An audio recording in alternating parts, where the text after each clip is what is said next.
자존감이란 말 많이 들어보셨을 겁니다. 자신을 가치 있게, 가치 있는 존재로, 소중한 존재로 여기는 마음, 이거를 자존감이라고 합니다. 그래서 자신을 존중히 여기는 마음, 또 누군가에게 존중받는 느낌, 이런 것들을 자존감이라고 합니다. 자존감의 반대말은 열등감입니다. 열등감이란 자기를 낮추고 평가하는 마음을 말하고, 자신이 남보다 못하다고 여기는 마음, 자신을 무가치하다고 여기는 마음, 자신은 별로 쓸모없다고 생각하는 그런 감정, 이런 것들을 열등감이라고 합니다.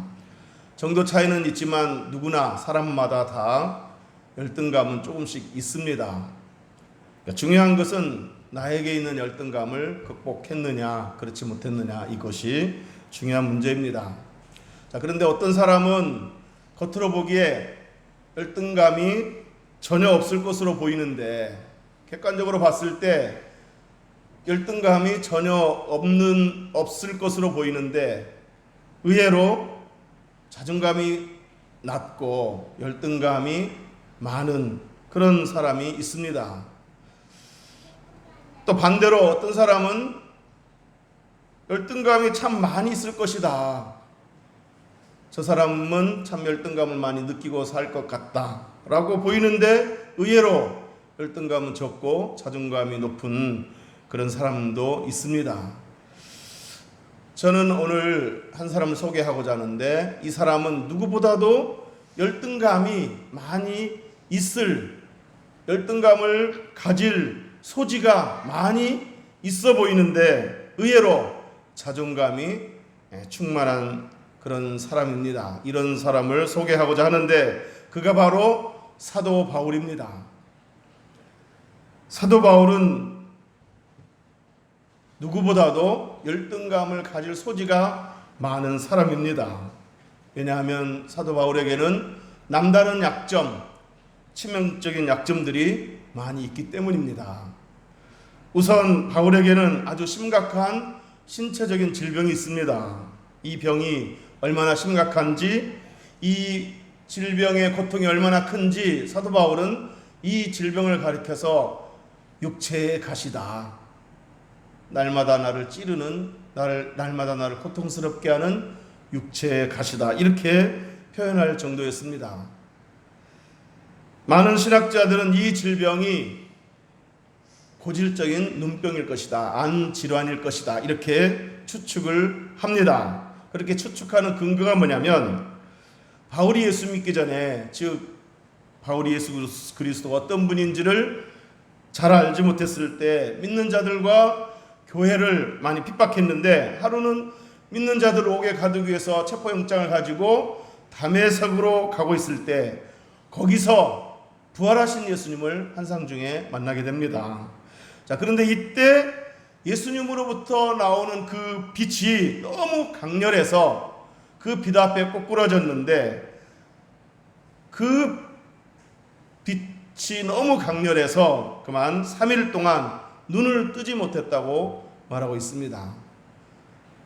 그 빛에 3일 동안 눈을 뜨지 못하고 실명된 상태로 있게 되었습니다. 물론 나중에 또 다시 하나님 은혜로 눈을 뜨게 되었지만은, 어쨌든 그런 그 사건이 있었는데, 많은 신학자들은 아마도 그때 그 사건으로 인해서 바울에게 안질환, 심각한 눈병이 생긴 것이 아니었을까, 이렇게 추측을 하는 겁니다. 자, 여기에다가 추측의 근거를 하나 더 보태자면, 갈라디아 교회 성도들이 잘못된 그 이단의 가르침에 빠지게 되었을 때, 율법주의라는 그런 잘못된 그 이단의 가르침에 빠지게 되었을 때 바울이 이렇게 권고를 합니다. 우리 갈라디아서 4장 13절에서 16절까지 한번 읽어보겠습니다. 시작. 내가 처음에 육체의 약함으로 말미암아 너희에게 복음을 전한 것을 너희가 아는 바라. 너희를 시험하는 것이 내 육체에 있으되 이것을 너희가 업신여기지도 아니하며 버리지도 아니하고, 오직 나를 하나님의 천사와 같이 또는 그리스도 예수와 같이 영접하였도다. 너희의 복이 지금 어디 있느냐? 내가 너희에게 증언하노니 너희가 할 수만 있었더라면 너희의 눈이라도 빼어 나에게 주었으리라. 그런즉 내가 너희에게 참된 말을 함으로 원수가 되었느냐. 아멘. 자, 그러니까 갈라디아 교회 성도들이 바울의 전도를 통해서 바울이 전하는 복음을 듣고 예수를 믿게 되었는데, 이 갈라디아 교회 성도들이 그 바울의 그 심각한 신체적인 질병을 이렇게 보았을 때 그것을 시험거리로, 즉 걸림돌로 여기지 않았다는 겁니다. 뿐만 아니라 바울을 업신여기지도 않았다고 했습니다. 그 바울의 그 심각한 질병을 보고서 바울을 업신여기지도 않았다고 했습니다. 도리어 바울을 대할 때 하나님의 천사로 대하고 예수님을 대하듯 이렇게 바울을 섬겼다고 했습니다. 심지어 자기들의 눈이라도 빼어서 바울에게 주고 싶었다, 이렇게 했습니다. 자, 여기서 바울이 갈라디아 교회 성도들에게 하고 싶은 말은 뭐냐면, 자, 이렇게까지 나를 업신여기지도 않았을 뿐만 아니라 주님께 대하듯 했던 너희들인데, 눈이라도 빼어주고 싶다고 말했던 너희들인데, 이렇게 나를 사랑했던 너희들이 이제 와서 내가 전한 복음을 저버리고 나를 원수처럼 대하는 거냐? 이렇게 말한 겁니다. 자, 이 대목에서 제가 하고 싶은 얘기는 뭐냐면, 이렇게 갈라디아 교회 성도들이 처음에 바울에게 눈이라도 빼어주고 싶어 했다는 이 말을 보았을 때 바울에게 있는 그 심각한 질병이 안질환이 아닐 것인가, 이런 추측을 해볼 수 있다는 이야기입니다. 어쨌든 정확하게 뭐다고 말하지 않으니까 알 수는 없지만 바울에게는 심각한 신체적인 핸디캡이 있었습니다. 자, 그런가 하면 바울에게는 또 다른 약점이 있었는데, 그건 바울의 말이 어눌하다는 겁니다. 말이 시원찮다는 겁니다. 우리 고린도 후서 10장 10절 읽어보겠습니다. 시작. 그들의 말이, 그의 편지들은 무게가 있고 힘이 있으나 그가 몸으로 대할 때는 약하고 그 말도 시원하지 않다 하니. 아멘. 자, 사람들이 바울의 편지를 대할 때는 거기서 어떤 권위가 느껴지고 무게감이 느껴지고 힘이 있어 보인다는 겁니다. 자, 그런데 막상 사도 바울을 직접 대면해서 보면 몸도 시원치 않고 심지어 말도 시원치 않다는 거예요. 말이 어눌하다는 거예요. 바울도 이 사실을 인정했습니다. 우리 고린도 후서 11장 6절 읽어보겠습니다. 시작. 내가 비록 말에는 부족하나 지식에는 그렇지 아니하니 이것을 우리가 모든 사람 가운데서 모든 일로 너희에게 나타내었노라. 아멘. 자, 여기서 바울은 인정을 했죠. 내가 비록 말에는 부족하나 지식에는 그렇지 아니하니. 그러니까 내가 말은 좀 서툴지만 어눌하지만 내가 전하는 이 말씀은 이 바른 말씀이다. 하나님의 말씀이다. 이거를 강조하고 있는 겁니다. 이처럼 바울에게는 전도자, 교사, 설교자에게서는 치명적인 약점이 될 수 있는, 말이 어눌하면 그것은 말을 하는 직업을 가진 자로서는 치명적인 약점이 될 수 있잖아요. 이렇게 바울에게는 치명적인 약점으로 작용할 수밖에 없는 그 말의 어눌함이 있었다는 겁니다. 자, 그런가 하면 바울에게는 또 다른 약점이 있었는데, 사도로서 또 다른 약점이 있었는데, 그건 뭐냐면 바울은 예수님의 12 제자에 포함된 그런 사도가 아니었다는 얘기입니다. 베드로, 요한, 야고보 이런 예수님의 제자처럼 예수님을 직접 따라다니면서 예수님에게 직접 가르침을 받았거나 예수님에게 직접 훈련을 받은 사도가 아니었다는 얘기입니다. 거기에다가 더 바울에게 치명적인 약점은 뭐냐면, 바울이 사도가 되기 전에 믿는 자들을 옥에 가두고 교회를 핍박했던 그런 좋지 않은 과거의 흔적이 있었던 겁니다.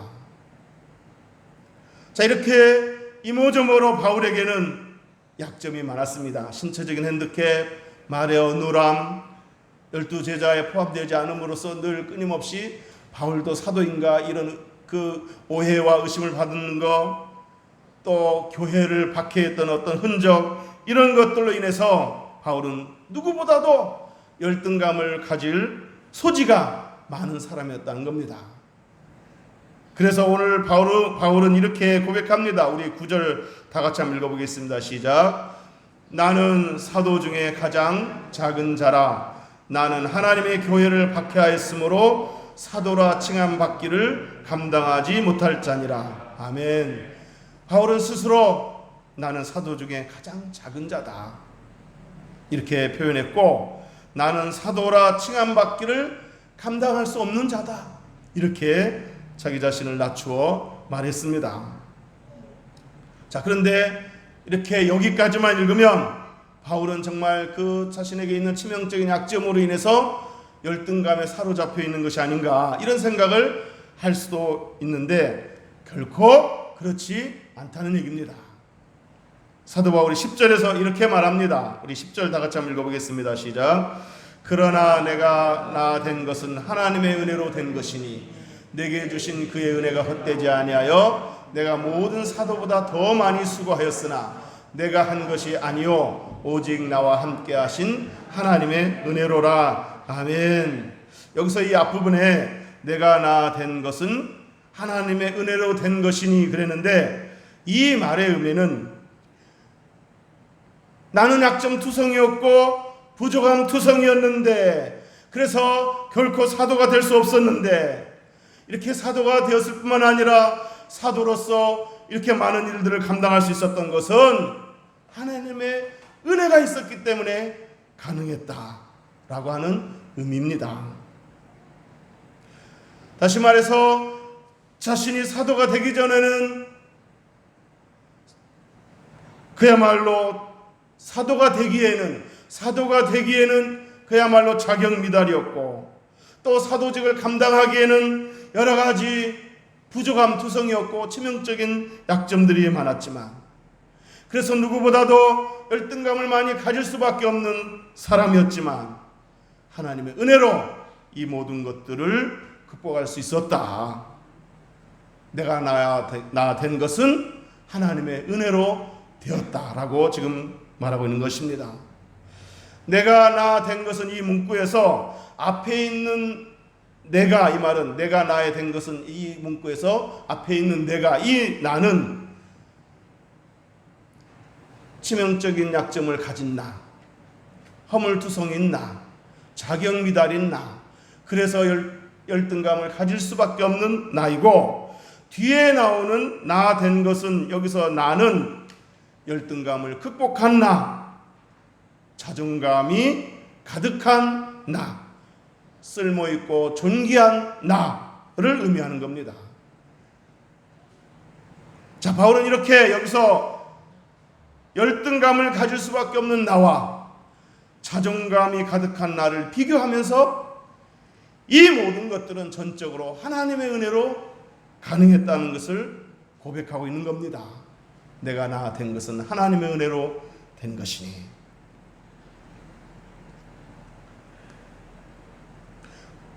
그러니까 사도 바울의 마음은 이겁니다. 사람들이 나의 사도성에 대해서 뭐라고 해도 하나님이 나를 사도로 인정해 주셨다. 내가 심각한 질병으로 인하여 신체적인 치명적인 그런 약점을 갖고 있지만 하나님은 나의 약함을 통해 하나님의 강함을 드러내고 계신다. 그러므로 나의 약함이 곧 강함이다. 또 내가 비록 말은 어눌하지만 성령께서는 나의 어눌한 말을 통해서라도, 내 말이 어눌할지라도 성령은 그 어눌한 말을 통해서 복음의 역사를 나타내고 계신다.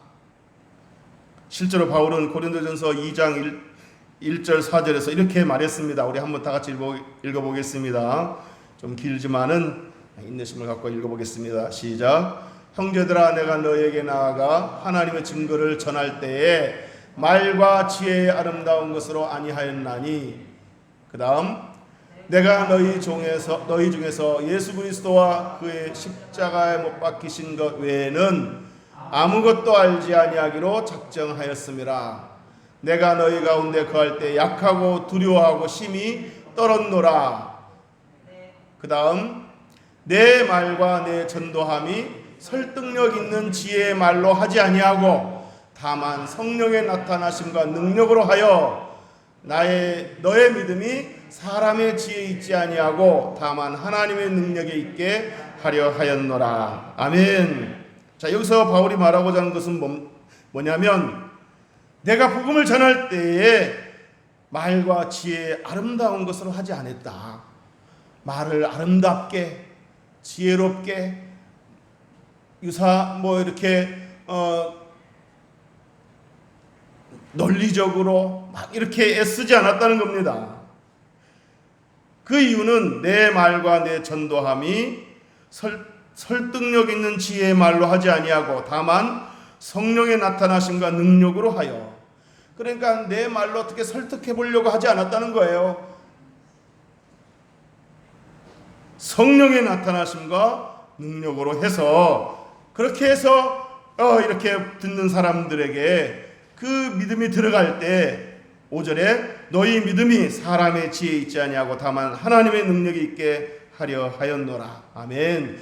내 말의 어떤 지혜로 너희 믿음이 세워지는 것이 아니라 성령의 역사로 너희들에게 믿음이 세워지기를 원했다는 겁니다.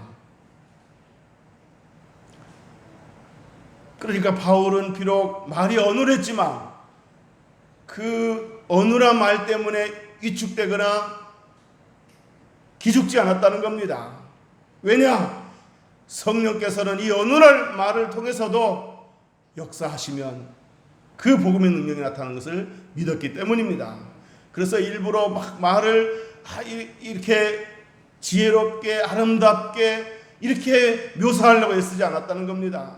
그저 예수 그리스도는 우리 삶의 주인이시다, 예수 그리스도가 우리 구원자시다, 그분이 우리를 대신해서 죽으셨다, 그리고 그분은 우리를 위해서 부활하셨다, 이렇게 십자가 부활 그 외에는 다른 어떤 철학적인 말, 어떤 지혜로운 말을 동원시키지 않았다는 겁니다. 그렇게 하려고 애쓰지 않았다는 겁니다. 물론 필요할 때는 그런 말도 동원했겠지만 꼭 그렇게 해야만 능력이 나타난다고 생각하지 않았다는 겁니다. 바울은 누구보다도 열등감을 가질 수밖에 없는 사람이었지만 자존감이 충만한 사람이 되었습니다. 바울은 이 모든 것이 하나님의 은혜로 가능했다고 고백하고 있습니다. 이 은혜가 저와 여러분에게도 있는 줄로 믿습니다. 자, 그런데 바울은 이렇게 누구보다도 열등감을 가질 수밖에 없는 사람이었지만 또 한편으로 누구보다 우월감에 빠질 수 있는, 교만에 빠질 수 있는 사람이었다는 얘기입니다. 우리 10절, 아까 읽은 10절에 보면은 이런 말씀이 있습니다. 내게 주신 그의 은혜가 헛되지 아니하여. 내게 주신 그의 은혜가 헛되지 아니하여. 이 말은 어떤 사도보다도 하나님의 은혜를 많이 체험했다는 얘기입니다. 또 내가 모든 사도보다 더 많이 수고하였으나, 이 말은 다른 어떤 사도보다도 더 많은 어떤 그 역사가 있었다는 겁니다. 더 많이 수고했고 더 많은 수고의 열매가 있었다는 겁니다. 더 많은 결과물들이 있었다는 얘기입니다. 실제로 바울은 사도로서 누구보다도 많은 영적 체험을 했고 누구보다도 많은 능력을 소유했고 누구보다도 많은 업적을 남겼습니다. 그러므로 사도 바울은 누구보다도 우월감에 빠질 수 있고 교만함에 빠질 수 있는 그런 소지가 많은 사람이었다는 얘기입니다. 그런데 사도 바울은 그렇지 않았다는 얘기입니다. 누구보다도 교만에 빠질 수 있는 사람이었지만 누구보다도 바울은 겸손한 사람이 되었습니다. 시간이 갈수록 세월이 갈수록 말년이 될수록 그는 더더욱 겸손한 사람이 되었습니다. 무엇이 그를 겸손하게 만들었겠습니까? 오늘 본문에 보면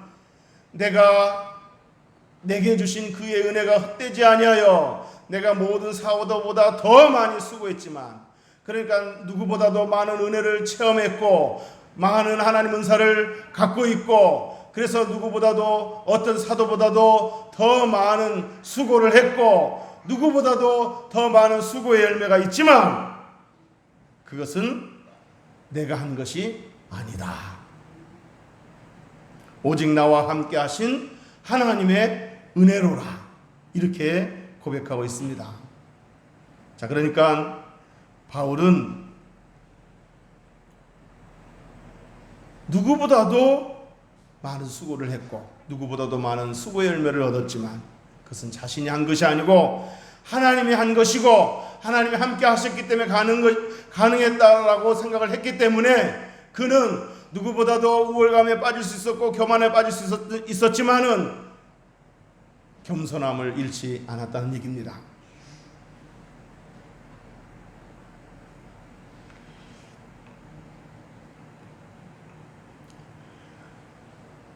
바울은 본인 자신이 잘 알고 있습니다.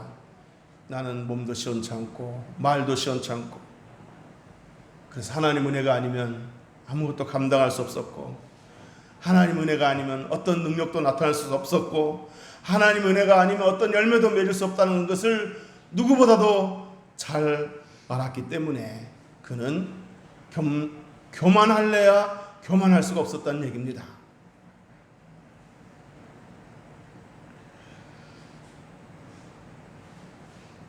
내가 이 어눌한 말로 뭘 할 수 있단 말인가?